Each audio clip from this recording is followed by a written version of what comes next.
Hey, everybody, and welcome to the new and improved Human Reaction podcast, where it's always our mission to arm you with the knowledge and mental models you need to fight media misdirection and end the mono-narrative. We are happy to be upgrading our show this week from a weekly recap to shorter, single-topic deep dives on current events. This is in hopes of making our episodes more digestible and enjoyable for our listeners and viewers. We hope you enjoy it. And for members, have no fear. We will be always producing the high-quality content that you expect. If you would like to become a member and get this exclusive content, please go to humanreactionpod.com. All right, let's get into the show.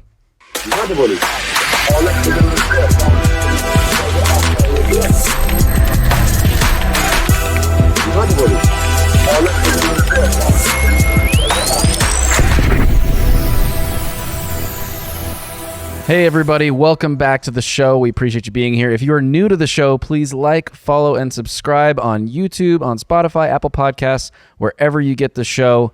And of course, Kyle, what do you have to say?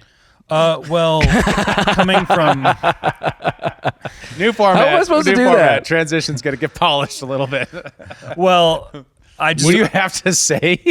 Well, it's actually less so about what it's less so about what I have to say and more so about what our members of our Discord have to say. As they sent me this one just before recording, and this goes into our topic today. Is we got a little bit of a look at the transition between the Department of Health here. Now that we have phrasing anymore? There is quite the transition. You know, I could see those being the same person, like in a before and after photo. Oh, wow. Yeah, this is before and after seed oils. Yeah, right? So we have the Department of Health in 2021, and there's the famous meme of, you know, who was the head of that before, and then Department of Health 2025, just RFK Jr. looking like an absolute Chad. Just a jacked Chad. Jacked Chad. Because he's going to make America healthy again. All right, let's and not with Ozempic. If you are a small business owner looking for exponential growth, you have to connect with Adam Thune at Intellectual Patriots. He will revolutionize your business game and help you get to the next level. Adam can streamline your business practices and advertising strategies to improve your bottom line. His expertise in data engineering means he can build you the systems you need to collect and analyze market data.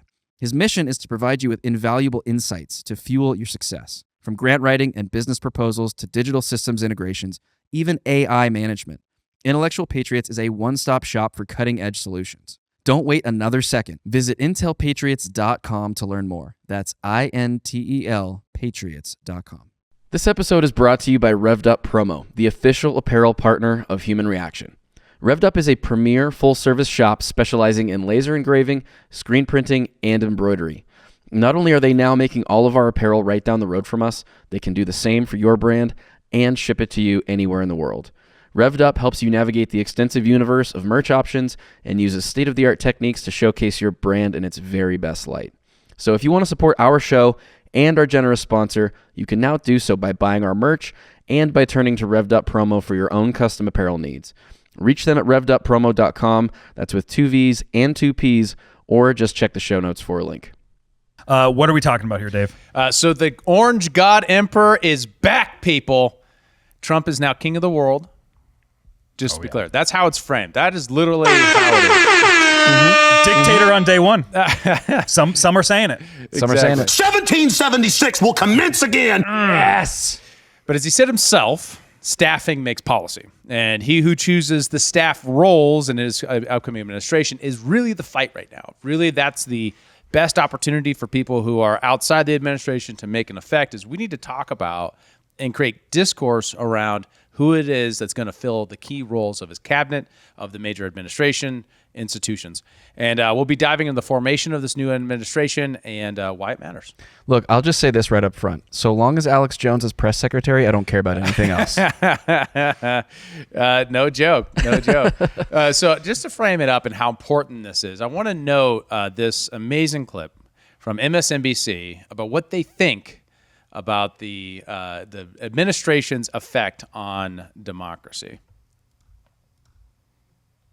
It might be the end of American bureaucracy. Our bureaucracy really is in fundamental peril. The foundations of American bureaucracy under attack. They want to destroy our bureaucracy. We are a bureaucracy in danger. We're watching an election where people are on the ballot openly advocating the end of bureaucracy. That's what Republicans are doing, attacking bureaucracy, attempting to destroy bureaucracy, and they're doing it with glee. This is the end of bureaucracy in America. When will America stop sleepwalking towards the end of bureaucracy? Right. It's Democrats versus, as Bill Kristol says, the end of bureaucracy. We are essentially, as Neil put it, one vote away from sort of the end of bureaucracy as we know it. I think our bureaucracy and the stability of that bureaucracy is really the thing on the ballot, and When really they put so it this way, it important. sounds great.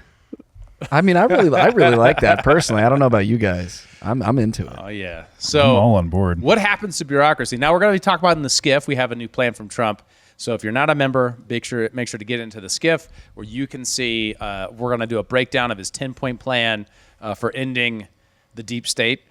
But a lot of the decisions around that, the execution of that, how that all breaks down as an executive branch administration will depend on whom he hires. We know this from last time around. We know this in the Biden administration. Who's at the helm of state right now?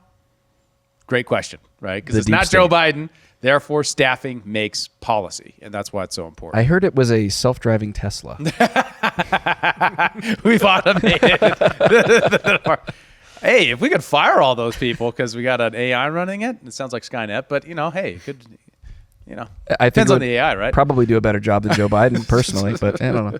Well, and we're beginning to get some word on some of the selections that are being made behind the scenes. We had a letter or some press release from a guy by the name of Joel Salatin. I don't really know who this guy is. Joe, you kind of know him a little bit, don't you? I'm familiar. I'm not deeply familiar with him, but I know that he is a regenerative farmer and rancher. Polyface Farms is his outfit. He's been on Joe Rogan's podcast a number of times and is a huge advocate for reforming the way that the United States grows food, raises livestock, and has a lot of problems with the conventional agriculture model. I think a really great selection. As it seems here, he's accepting the advisor to the secretary role, or one of 6 positions for that, to kind of reimagine what the U.S. food system could look like. And I think it's a fantastic pick. Well, and I'll read this right here. So it's a celebration. The deplorables and garbage people won again. Can you believe it? I've been contacted by the Trump transition team to hold some sort of position in the USDA, and have accepted one of the 6 advisor to the secretary spots.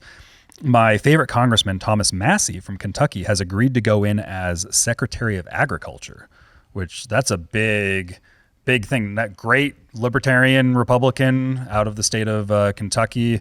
Love the guy. Probably my favorite congressman. Seeing him in the administration would be great. Absolutely. And I love how, I think it was yesterday, he posted a picture of his chicken tractor, which I don't know if you guys are familiar with this, but it's basically like a moving I'm pulling it up chicken right coop here. that allows the chickens to free range in a new spot. It is so cool because it's actually an automated chicken tractor. Yeah. Tractor at that. Usually what you have to do with these is actually tow them. You pick up an end and you pull it and set it down. But this one actually runs on an electric battery. That's solar powered. And it collects rainwater to feed to the chickens at the center. That is this guy. Yeah, so you see it just moving around in different arrows here.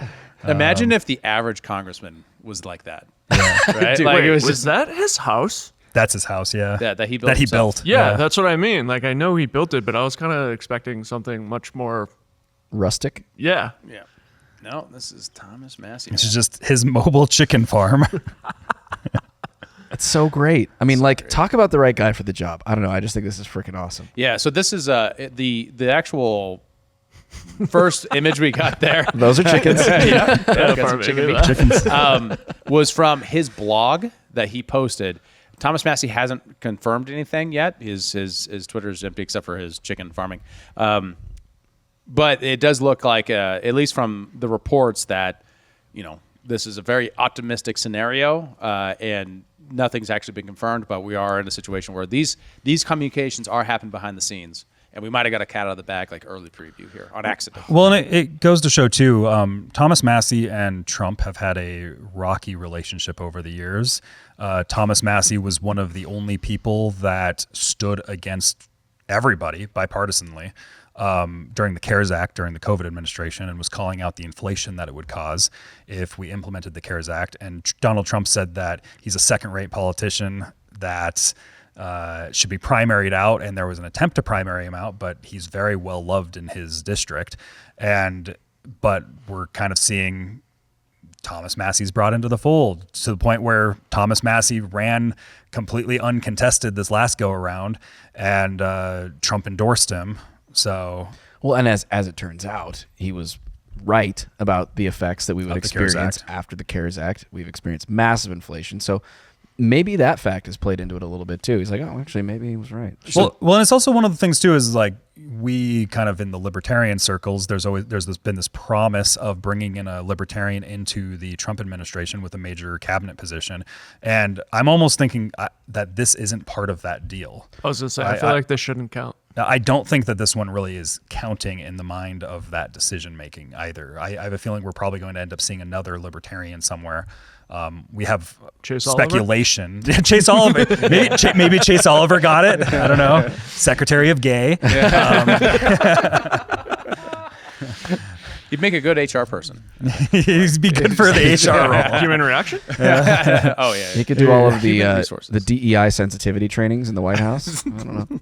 I do think one of the questions is if you don't know who Joel is, what does it mean to have him in a role as advisor or as Massey in that role? What is the difference in the Department of Agriculture, and what does that mean for that? Like, what is his regenerative agriculture approach? How would that change things for people? I mean, the way I'm looking at it is, our food system is run by massive corporations and corporate interests, and obviously Congress is lobbied heavily by interests with lots of money to throw around to get legislation written the way they want it. And right now the mainstream American food system is designed around concentrated feedlots, right? Feedlot operations, CAFOs as they're known for short, where you have like a ton of cattle eating corn or other grains, sometimes soybeans and other things. It's tremendously, not a very humane living existence for the cattle or for any livestock for that matter. And it's not terribly environmentally friendly. It's not really considering the impact that these animals have on the ground that they're standing on. And the approach of regenerative agriculture is to think about the soil and the livestock that graze that soil as a complete ecosystem. And we've heard a lot of people talk about how our soil is being depleted of nutrients, monocrop agriculture, these large swaths of, wheat or soy or canola or whatever it is that they're growing are pulling nutrients out of the soil and, flooding them with chemicals, fertilizers, Roundup, all these other things. And regenerative ag. Friggin' frog's gay. And yeah, probably. And so, that's Chase Oliver's role. It's really like a. Didn't know we had Toad on here. So it's carrying over from the late night of the live stream with Toad from Tower Gang. If you missed the live stream with Toad, be prepared for the 2 hours. The unhinged nature of the last 2 hours of our stream.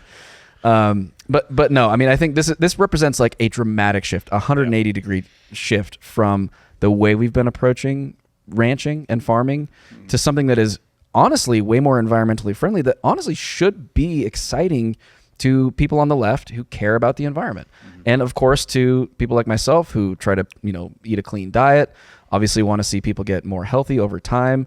That starts with our food, that starts with our environment, our air, our water, the land. I mean, I think it's an absolutely monumental shift that is going to ruffle a lot of feathers within the well-connected lobbyist class and the interests that want to preserve the status quo right now. Just a little excerpt from the blog itself. Joel wrote, "Perhaps we'll eliminate federal involvement in education from kindergarten to college, make every teacher accountable to performance, eliminate all federal intervention in the food system, in farming, and in energy.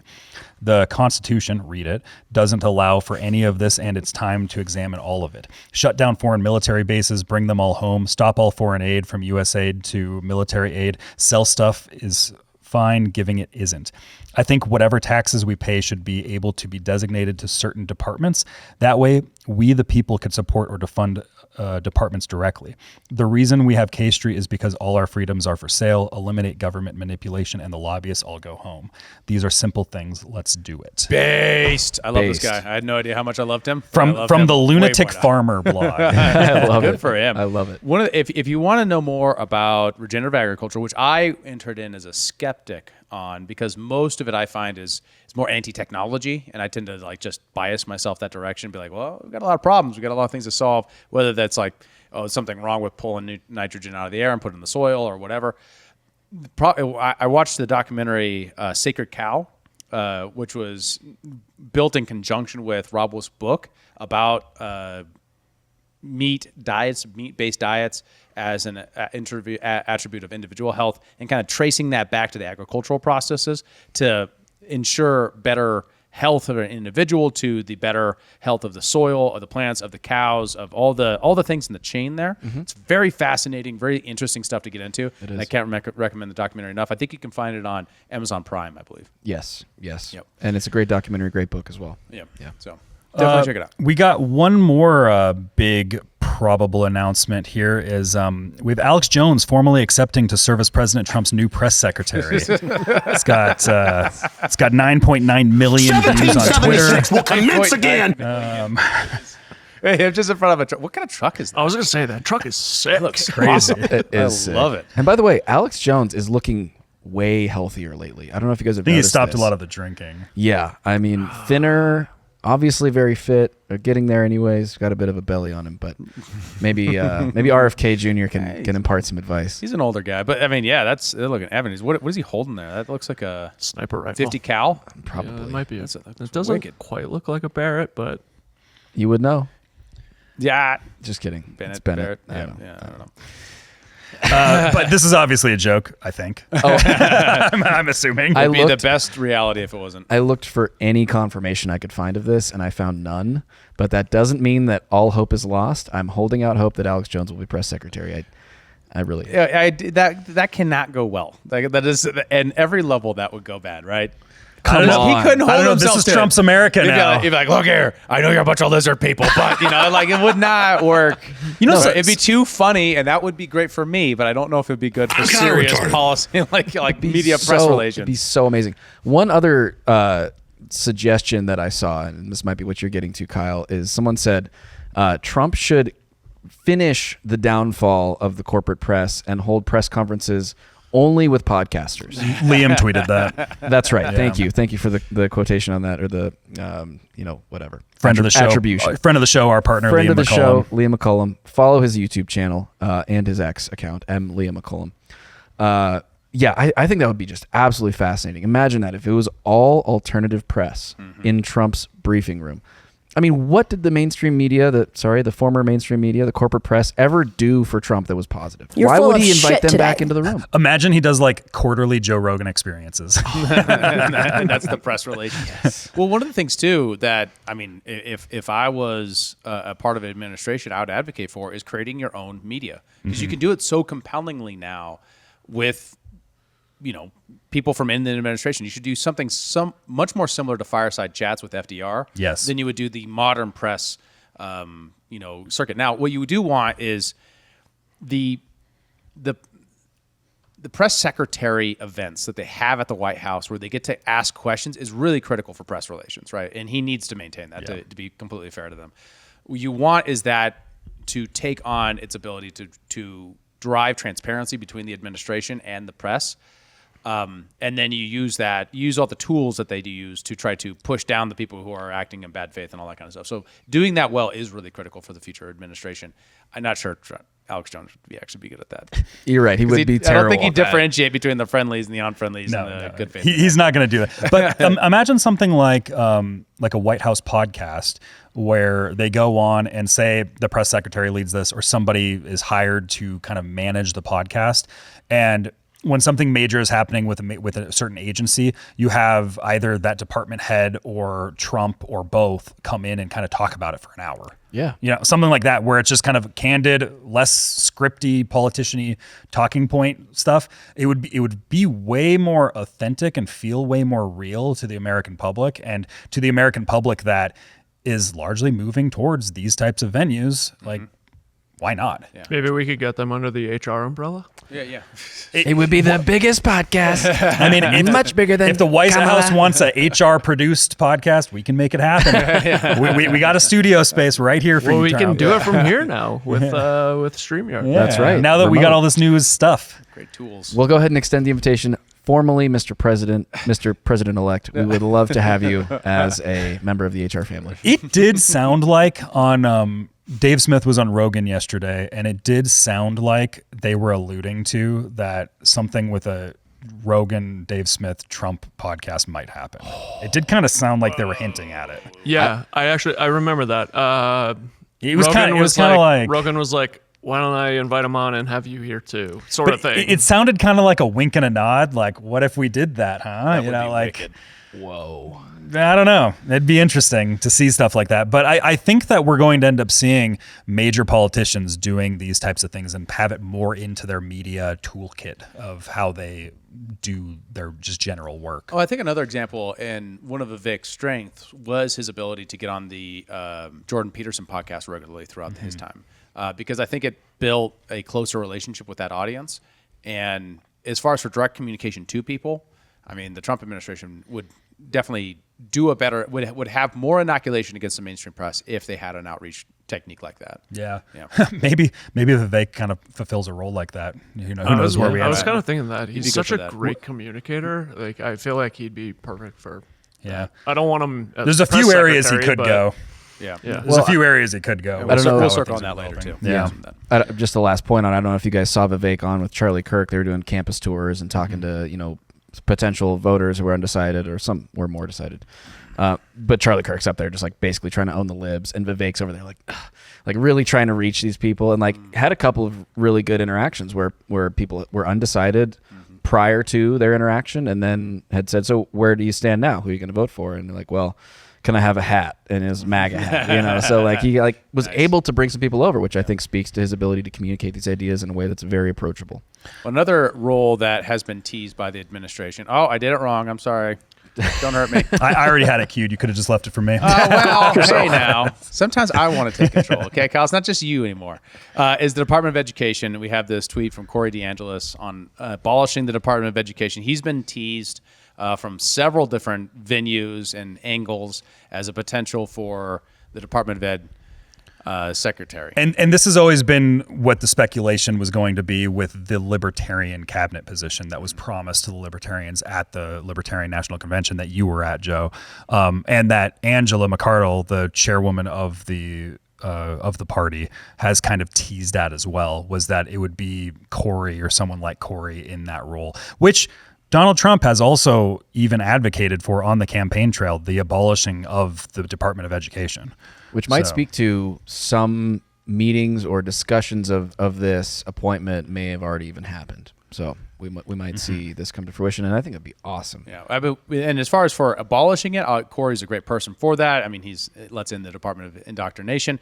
But when it comes to just like policy reform itself, he has the record in this space. He's probably one of the biggest advocates since Milton Friedman of public policy reform for education. In fact, I think you could probably guess that a lot of the Donald Trump administration's overtures towards homeschooling, such as offering a deduction for that, is a Corey influenced, that sort of field of this policy perspective. Corey's at the very center of that, and he's been the leader of that for a very long time. And here's a great one. He has this government efficiency tweet from Elon Musk about the growth of administrative staff versus teachers and principals and assistants. And you just see how, administrative staff rockets up as teachers pretty much flatline over time with how schools spend their money on staff and salary. The point I'm keying in on here is that the number of students decreased dramatically after 2020, which I have to assume was a lot of parents pulling their kids out of public school to homeschool or do co-ops or charter schools. Obviously with the advent of more options for them, but also around the time of this remote learning situation. Yeah, we had an explosion of school choice programs at the state level that have influenced that as well. So and one of those that you did mention is private school, and that's exploded a lot too. New kinds of small form single schoolhouse Private schools is also blossoming all over the place, called microschooling or like Acton Academy models that are kind of plug and play. You can use the internet, use a person as a facilitator, where it's very encouraged on self-learning. Those sorts of programs itself operate completely without any government assistance or anything like that. Using a tax credit like Trump's administration is talking about, the Department of Education would be critical in facilitating the policy implementation of that. So granted, those sorts of things, the minimum effective dose here is a step in a huge direction. Betsy DeVos was the previous education secretary, did just a fine job, but it was really a static position. Honestly, it depends on the makeup of the Senate and whether or not you could abolish the Department of Education or not. I don't think you could do that with an executive order. You would probably need a new budget. You would need a new bill that would eliminate it, because currently the administrative language for this is there is a Department of Education, right? That's how it's written. That's what Nixon passed, right? There is a Department of Education. It does the XYZ things. That's how these bills are written. If you can't use the executive to just eliminate something the legislature tells them they must have. Does that make sense? Yep. So on the margin, you have the deduction of, what are we going to pay for? You can put strings on that money coming from the feds. On the maximum, you have things like a large deduction for people who are alternatively educating their kids on income tax, which is the number one form of taxation for the feds is income tax. Mm-hmm. So you have that, and then you have things like abolishing the department, which would be an amazing step in the right direction. Yeah. Well, but at least, like you said, just allowing parents to choose how their tax dollars are spent towards their kids' education would be huge. Mm-hmm. And if they got a deduction on income tax and could apply that towards private school or charter school of some kind, that would be fantastic. I think a lot of people would jump on that. Okay. Yeah. I have a question, though. Yeah, all right, so if he gets appointed to that position and then it gets abolished, what's he do then? Is he done? He resigns. Yeah. Work here is done. Could he be moved to Doge? Maybe. Yeah. I do imagine that there'll be some sort of residual department that is just kind of like a little bit more bare bones, because Trump mentioned that, well, we still want to have some federal standard, like make sure that like people are learning English and people are learning, basic math and whatnot. So there'll probably be something that comes in there. It's just not going to be this big leviathan of an apparatus of this Department of Education with a SWAT team kind of thing that exists. Eliminates the ammo budget of the Department of Education. I think that's true, mostly because of the conflicted nature of the communitarian impulse from the right. So like it's very okay. So the impulse to just eliminate, that's a libertarian impulse, right? We need some standard. That's a more conservative communitarian impulse that is very real and a part of the Republican makeup that you just can't escape. So and then lastly, part of that is this is not governed by the ideas. This is going to be governed by what's possible at this point. Because we're now out of campaign season. We are now in governing season, and that executing on the things that you've promised is the key, and that's going to be bound by who controls the House, which we don't know yet as we record this, and who controls the Senate, which is only a 2-vote plus Republican, and you need 60 to change code. Otherwise, you get a filibuster. So they would need to pull a few Democrats to their side to make that happen. And can you do that on education? Got to bring up the stats about how the Department of Education is racist or something, and then we can get a few. Was Department of Education 1913? No, that was Nixon. Yeah, it's much more recent. EPA and Department of Education was under Nixon. I was kind of hoping it was another Woodrow You would Wilson. think liberals would like Nixon more, but whole spying on the DNC kind of ruined that. We got one more, and this is just a really quick one here on Jerome Powell had some comments about the Trump transition that I found to be interesting. Hi, Victoria Guido with Politico. Some of the president-elect's advisors have suggested that you should resign. If he asked you to leave, would you go? No. Can you follow up on, do you think that legally you're not required to leave? No. That's all. That's all I had. He's right about that. That's true. And if that shocks you, that's okay. You're being sane, right? Because we talk about the Fed as if it was a branch of the federal government, but it's not. It's a private cartel given a government licensed monopoly. Yeah. So can the president determine? No, that's not the statutory powers of the president over the Fed. The Fed, he can only confirm from the list provided by the Board of Governors of the Senate or of the Federal Reserve System itself. Right. So, just the people who control our money supply. To be clear, just to remind everybody, I know a lot of people probably already know this, but for listeners who aren't as keyed in, what we did in 1913 is we said there is now a cartel system of regional banks that can manage the money supply by buying and selling treasury bonds and setting the interest rates on the returns of those treasury bonds upon the point of sale. When they do that, they are allowed now to control the money supply. They then, each one of these like districts of the Federal Reserve banks all have a board of governors who all meet together, and they set the interest rate with a chairman that is confirmed by the president, not the Senate, not the House, the president. And you said confirmed, not chosen. You said there's a list. Yeah. The governors bring a list, and the president can say, "I'll take turd number 3." Yeah, exactly. Yeah, exactly.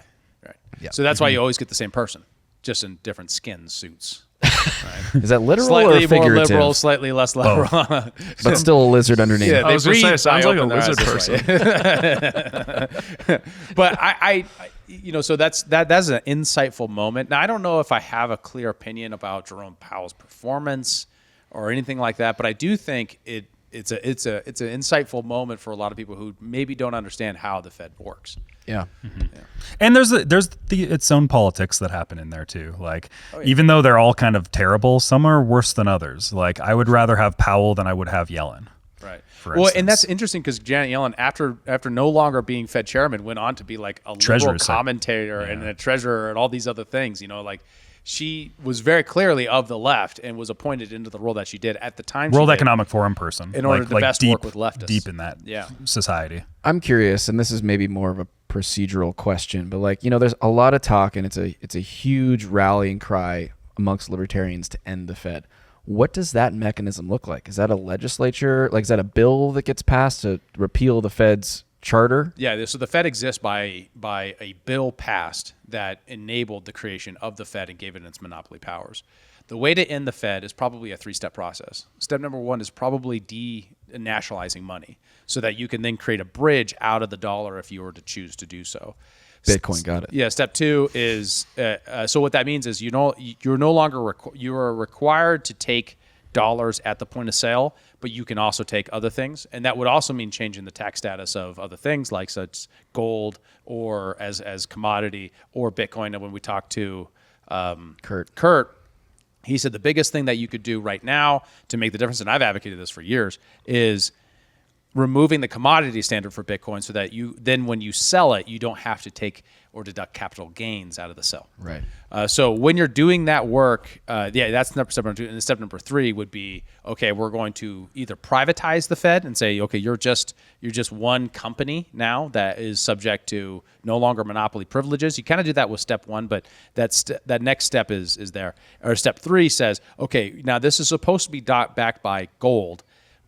How much gold do you have? And either we're going to privatize that into a system of exchange based upon your actual gold holdings, or we nationalize that and we say this gold is now held by the federal treasury, and those dollars, the Fed now has to purchase its own gold to back it to the degree that it wants to do so, or if it's just going to be a paper fiat currency. Also, a reminder is Trump went to the Bitcoin conference and courted the Bitcoin tech folks and announced the implementation of a strategic Bitcoin reserve, and Cynthia Loomis came up and brought the bill forward of the plans for the United States government to buy 1 million Bitcoin and begin to use that as a commodity for this. And it's also we have RFK joining the administration here too, and he had announced something similar as part of his proposal while he was still running, which was buying up 4 million Bitcoin.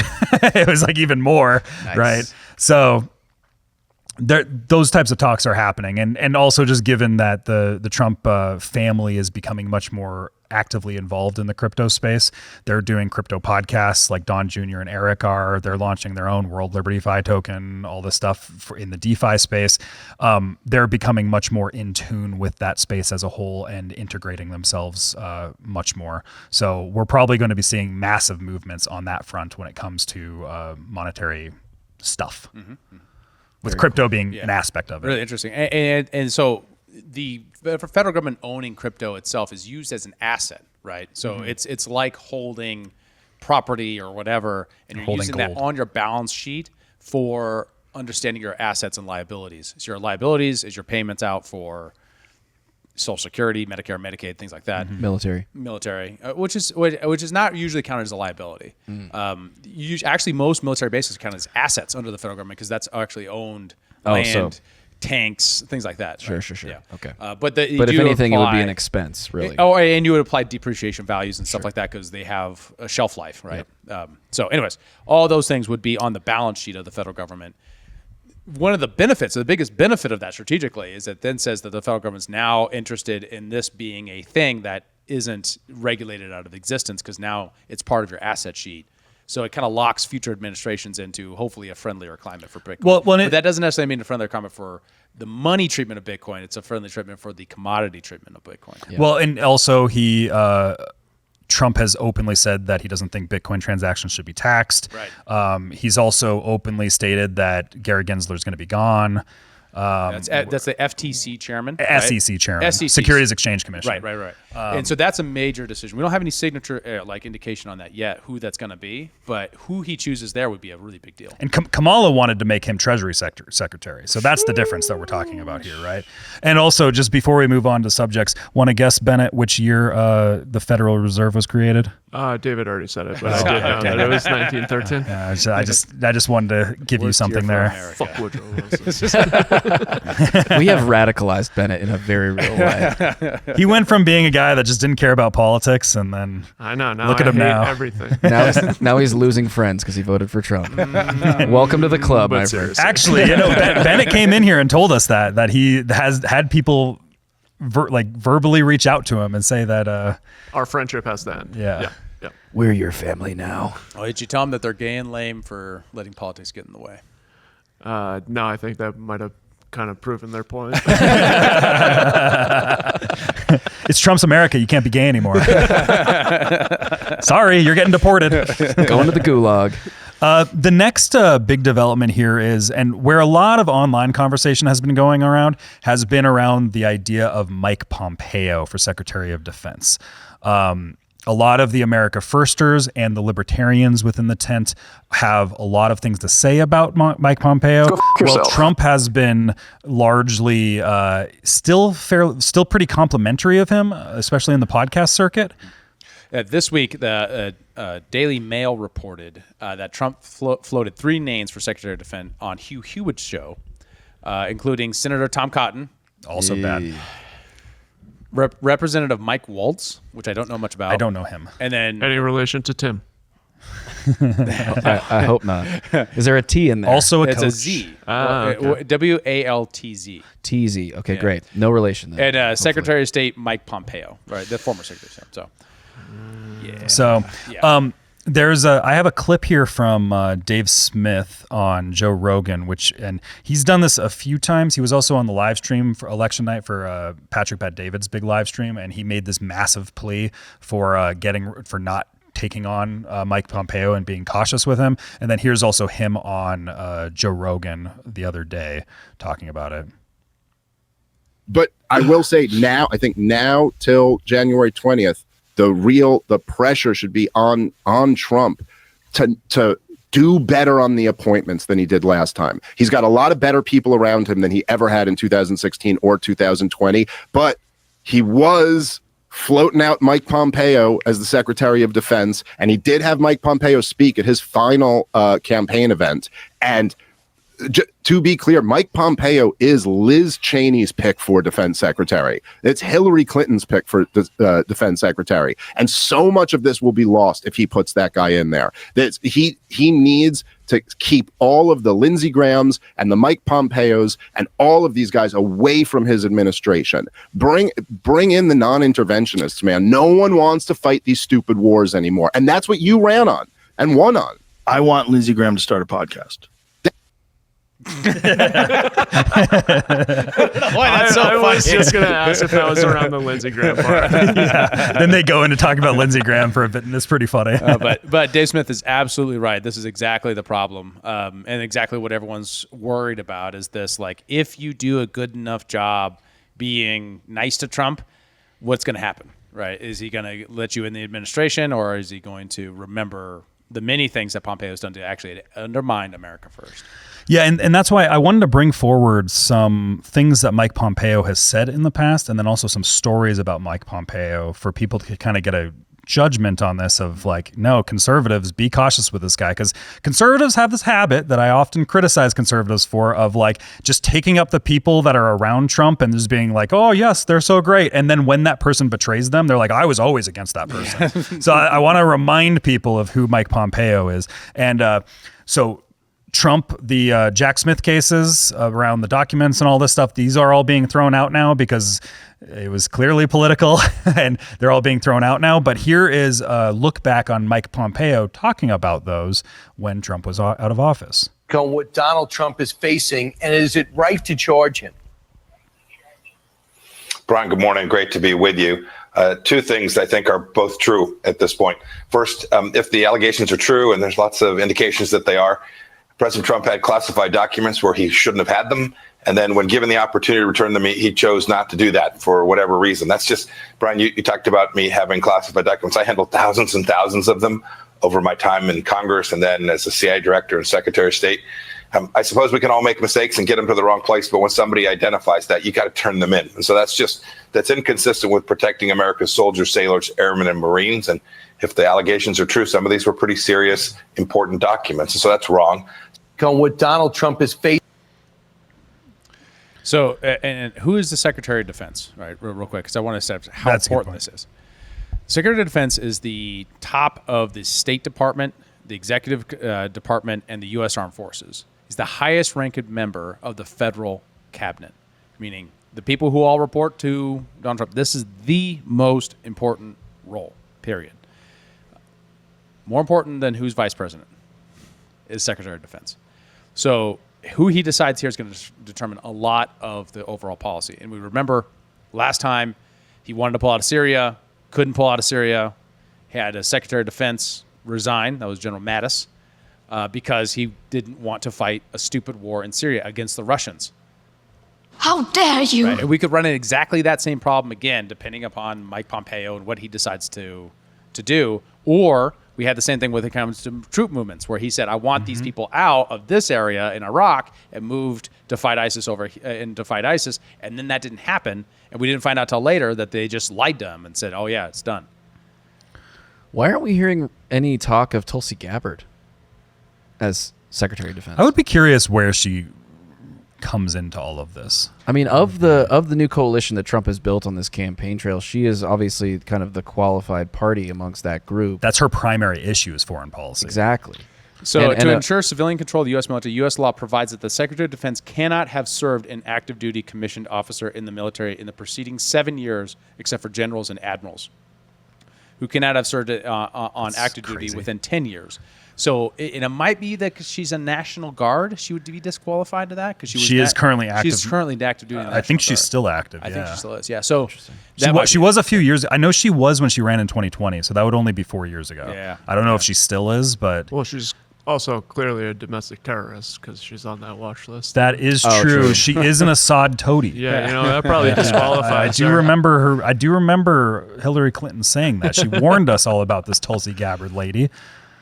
Quick question about Pompeo. Wasn't he the one who Trump says convinced him not to release the JFK files? Yeah, we're gonna dive into that video in a minute. I want to play one more here, and this is again Donald Trump's favorite news site, Fox News.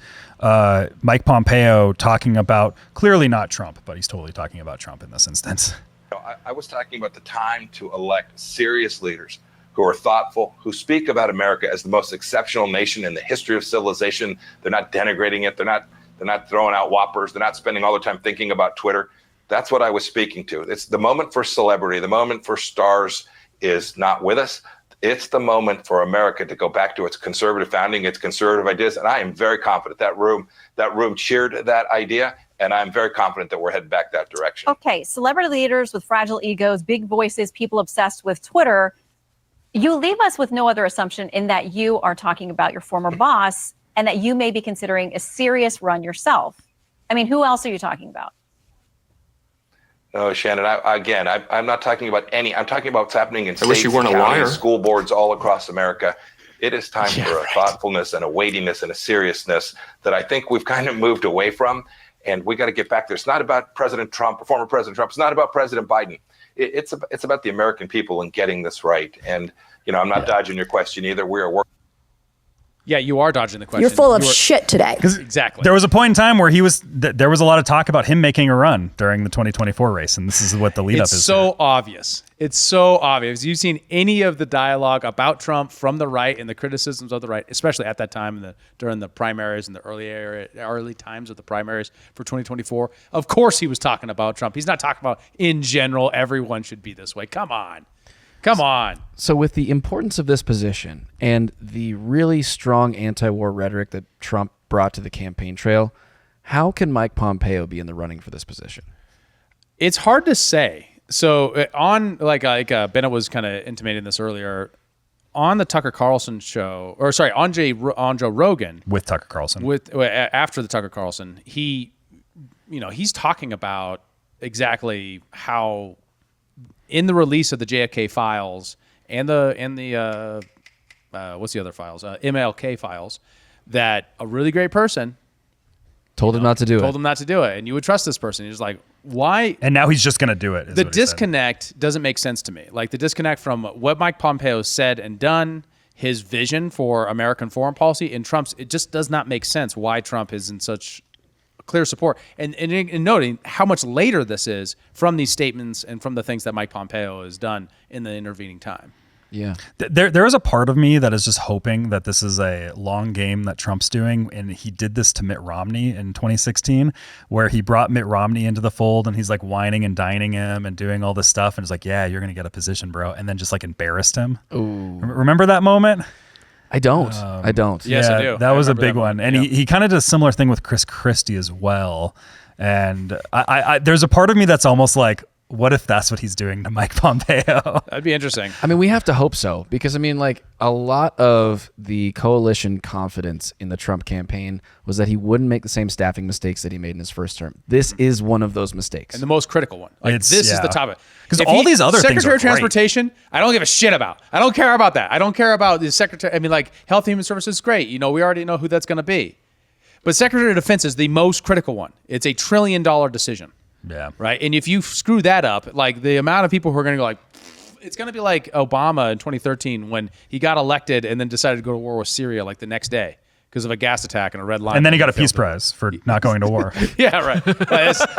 This is after the re-elect. But you know what I mean? Like this was very consequential, and the entire anti-war left turned against Obama, and it destroyed his legacy as a left-wing candidate. And that's when we got wokeism, Yeah. because he had to turn to cultural issues to repair his base. Yes, right. Thanks a lot, Obama. Yeah, thanks, Obama. And so we also have Tucker Carlson talking about some of the accusations around Pompeo and Julian Assange, which I think is very interesting and very informative for how we should think about this stuff. The next day, I'll never forget it, I went quail hunting, and I was driving back, and I got a phone call from Mike Pompeo's lawyer. Mike Pompeo was the Secretary of State, but before then, he was the director of the CIA. And in that position, he plotted the murder of Julian Assange. So he is a criminal as far as I'm concerned. But his lawyer called me and said, you should know that anyone who tells you the contents of classified documents has committed a crime. He's threatening me. This is in my car. With my dog sitting next to me, I'll never forget this. And I said, are you really saying that to reveal that the U.S. government had a role in the murder of a democratically elected president, to say that out loud, that's the crime? What about the actual crime, which is murdering a president? But you're covering up for that, Mike Pompeo. What did he say to that? He had no response at all. And so Mike Pompeo is the one who pressed Trump to keep those documents secret. And so it's like, what's crazy to me is not just that Pompeo did that. I think Pompeo is a really sinister person and a criminal. I think that because the facts suggest that he was caught Yahoo News, Mike Isikoff wrote a long piece on this several years ago. His employees went to Mike Isikoff and said, hey, Mike Pompeo is plotting to murder Julian Assange, who's never even been charged with a crime in the United States, as CIA director. That's illegal. You're not allowed. Federal employees are not allowed to just kill people they don't like. Okay, just to set the baseline here. So that's who Mike Pompeo is. But he somehow intimidated Trump into not releasing this. Well, okay, that's all bad, right? I think it's criminal behavior. What's crazy is how Mike Pompeo is treated. He's treated as like a Republican poobah in good standing. He fully expects to become the Secretary of Defense in a Trump administration, which is like completely insane. Why would you take a criminal and give him nuclear weapons? Okay, that's my view. And it's a common sense view. And like he goes to fundraisers and dinners and everyone's like, hey, Mike Pompeo. It's like, no, you're the guy who kept information the public has a right to know secret. You're the guy who plotted the murder of someone who committed no crime. You are the outlaw. You are the bad guy. But no, he's treated as like, you know, like a pillar of Republican Washington. I think it's mind bending to watch that. And it gets worse, right? It gets worse because later, after this, when talking about the JFK files, Joe Rogan asked Trump about why he didn't release more. And he refers to exactly the same thing that Tucker Carlson refers to here, which is that wanted to release more but didn't because a good guy said not to. Do we want to play that clip, or am I? I have it queued up if we want to. We let's get into it, just because I don't want you to just believe me. It's real. See the full context of this. I think there's like a good narrative trail to see the whole context. One of the things that I want to talk to you about is the JFK files. And one of the things that you said was that if they showed you what they showed me, this was your quote, you wouldn't want people to know it either. So I opened them up partially. I was met with, from good people. I mean, good people that were well-meaning. Mike Pompeo was one of them. He's a good person. They called me. They said, sir, would rather have you not. And I did open them, but I was asked by some people not to open them. There's a Martin Luther King file too, by the way, that they'd like to see. I don't know if you know, but there is that. But JFK in particular. So they called me, a lot of good people called me, people that that you would find reasonable people. And they asked me not to do it. So I said, well, we'll close it for another time. But if I win, I'm going to open them up. I'm just going to open enough. Why didn't you open it up the first time? Because a lot of times, what was the hesitation? Addresses, people that are still living. There are people that are affected. And there could be some national security reason that that I don't have to necessarily know about.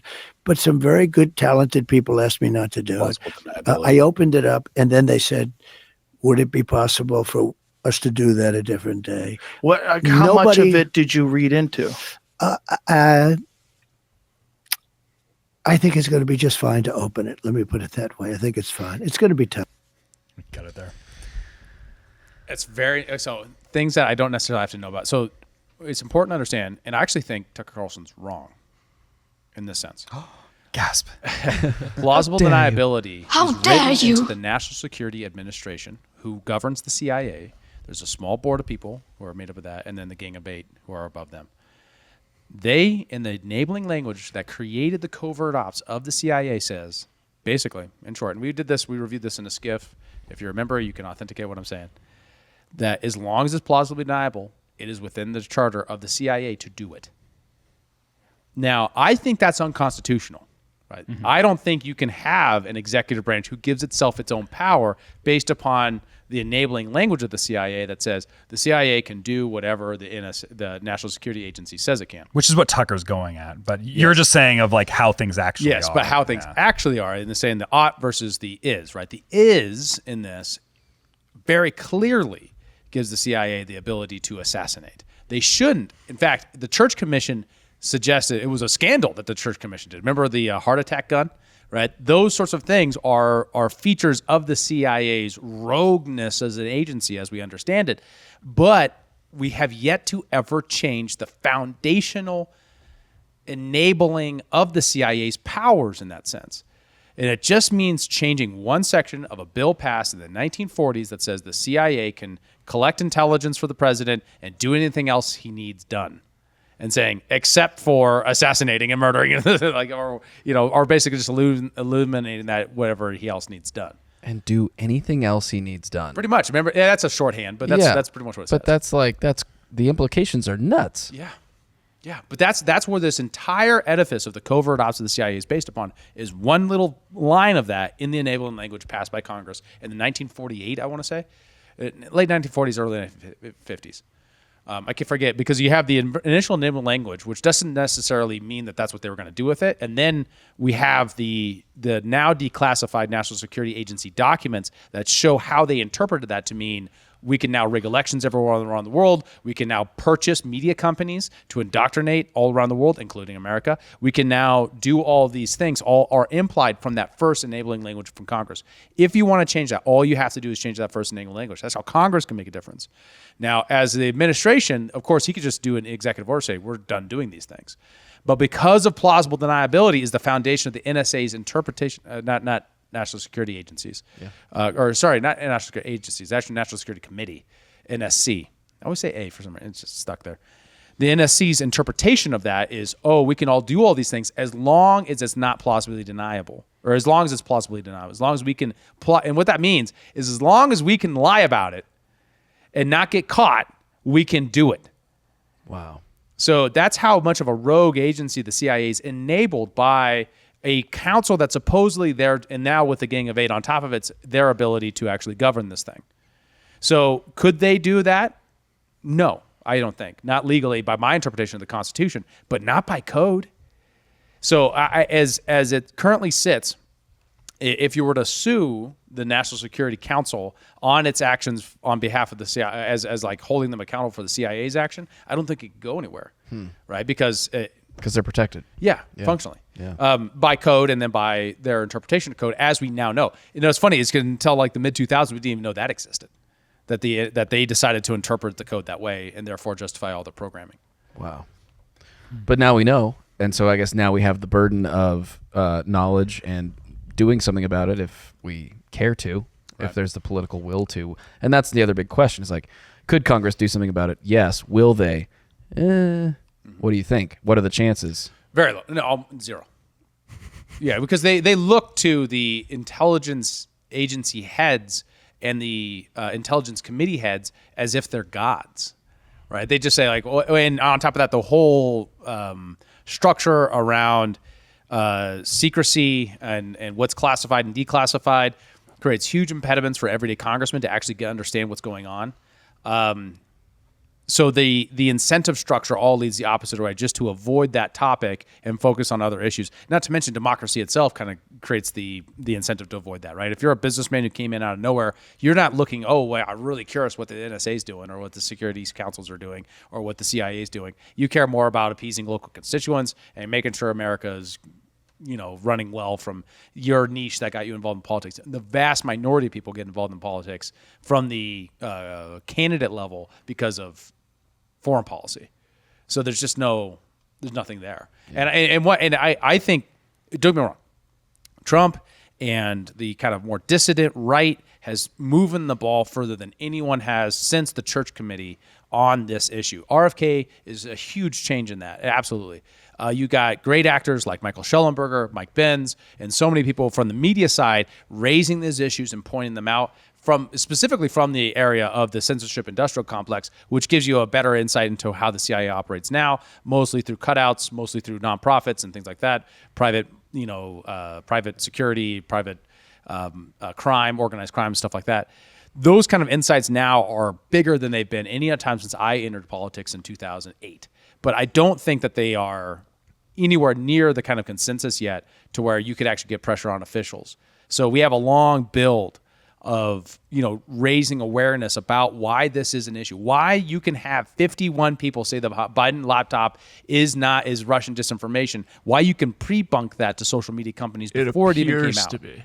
Right? It appears to be, right? Why that language happened and no one gets held accountable for it. Why those people still have security clearances, right? That's how unresponsive this system is and how far we are from being able to reform it. But we had the best opportunity now that we've had any year prior But we still have a long ways to go before I think we have the public understanding of how to change and what to change to. Yeah. Because I think a tremendous number of Republicans right now, if you say we're going to reform the Central Intelligence Agency, you're going to say, well, how are we going to gather intelligence then? Right? As if that's their function. They don't know about the rest of this stuff. It's completely ignorant to them. The last thing here is another major question that's kind of arisen, is what's going to happen with J.D. Vance's Senate seat now that he's vice president, right? In Ohio, we have the governor is the one who appoints this. It's not a special election like it is in other states. And the Ohio governor is a bit of a moderate Republican. What do you guys think is going to happen there? Yeah, at first on the live stream, I was like, "Ooh, that's exciting, right?" Because getting Vivek as a senator would be a good win for all kinds of reasons. Some states do special elections based upon this. That's what Montana does, for example. But other states do not. Ohio does not. They have the executive branch appoints the new senator. I don't think the current senator is likely to, based upon the reputation. Current governor. Current governor is likely to lean that way based upon reputation, but I don't know enough to be able to say for certain. Well, and to what degree can the incoming Trump administration apply suggestions or some kind of pressure on that decision? It depends on a lot of things I don't know. Like, for example, does this person have ambitions for higher office? Like, do they want to move to the House after they're filled their term as governor? Do they even have term limits for governor in Ohio? There's all kinds of things I don't know. But I do think it's an interesting moment that we're in. We're going to see this exact scenario play out in other places that people get appointed. For example, who fills Thomas Massey if he becomes AG? Or not AG. Secretary of Ag. Secretary of Ag. Same thing what they do, right? If they pull somebody else for that, Tom Cotton or whatever, for AG, all those Senate roles, all those congressional roles are going to need to be filled, and how are they going to go depends on the localities. We're all longtime Vivek fans. Is this an area that we would like to see him in? I feel like my preference would be to see him in the cabinet in some I was thinking the same thing, but I also don't know which he'd be more useful. Well, and I guess my gut tells me somewhere in the executive branch is where he should exist. I feel like he's much more of that mind, and somewhere where he can also still be a very outwardly he's kind of his own rogue entity in a sense, rather than being in the Senate. But that's where you get to special counsel or special advisor to. There's all those roles in there where you can exercise a lot of outward latitude. Because you don't have as official of a role, you're not in charge of staff as much, so there's not as many rules about what you can and can't do outside. If we can get him a security clearance, that would be really great in a lot of ways. So that would probably require an official role. There's a trade-off there.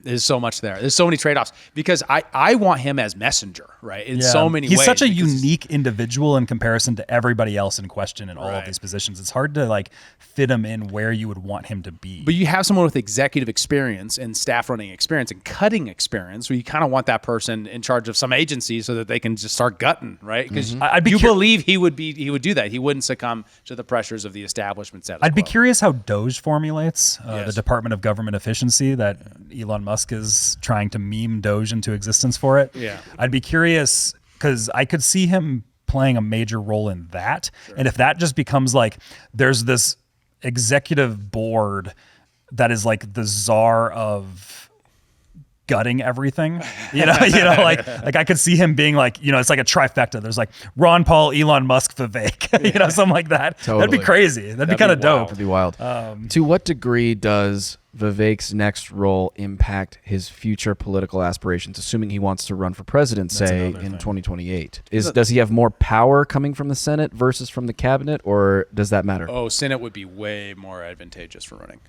Yeah, way more. I mean, you get the same microphone. You get a greater degree of independence, right? Because then you can criticize Trump if needed. And then you get a greater degree of ability to outreach directly to established figures, actors, donors, all that kind of stuff. Mm-hmm. And that's really Vivek can self-fund to some degree, but until you get to the place where you have a good working relationship with the Club for Growth, impossible to run for president. Right? It's scale of donating is just so much bigger. $1 million a pop versus hundreds of millions of dollars a pop. Right. Yeah.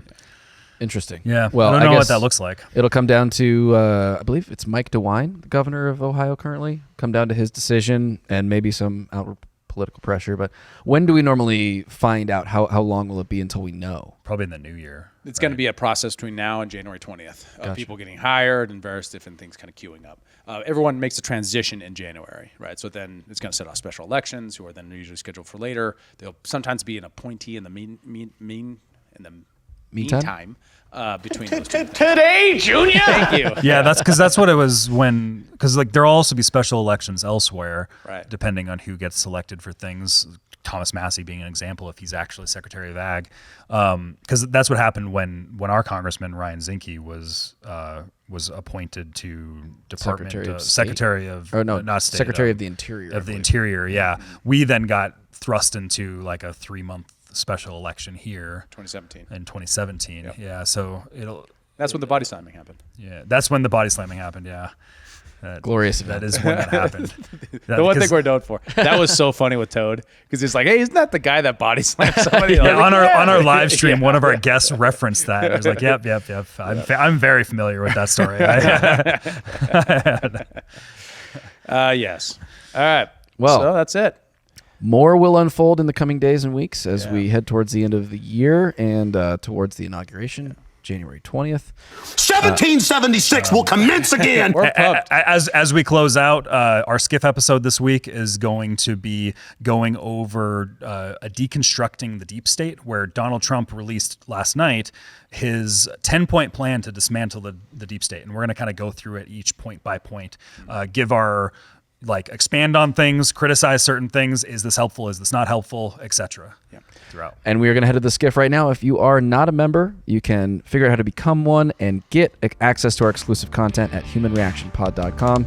Members, we will see you in the Skiff. Everybody, thank you for watching. We'll see you in the next one.